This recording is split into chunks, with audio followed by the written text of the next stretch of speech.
Gracias, señor vicepresidente. Agradecemos la presentación del EPU de Guinea Ecuatorial, por el cual estamos, sin embargo, preocupados, en particular ante las violaciones de los instrumentos internacionales de derechos humanos y de las libertades fundamentales, hechos que cuestionan el Estado de Derecho en el país.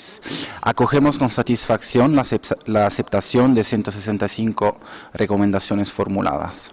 Sin embargo, no obstante las demandas en el marco de su EPU, resaltamos que el país se niega a aceptar visitas de los titulares de mandato de los procedimientos especiales y de ratificar instrumentos internacionales fundamentales para la protección de los derechos humanos, como la Convención Internacional para la Protección de todas las personas contra las desapariciones forzadas, los protocolos facultativos de los pactos internacionales de derechos humanos, o todavía la Carta Africana de la Democracia, las elecciones y la gobernanza.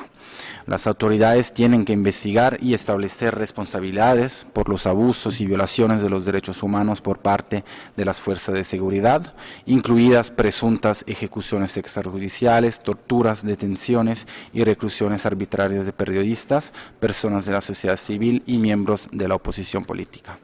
Señor presidente, estamos igualmente preocupados por los problemas de corrupción en el país, en el seno de los más altos cargos del poder político.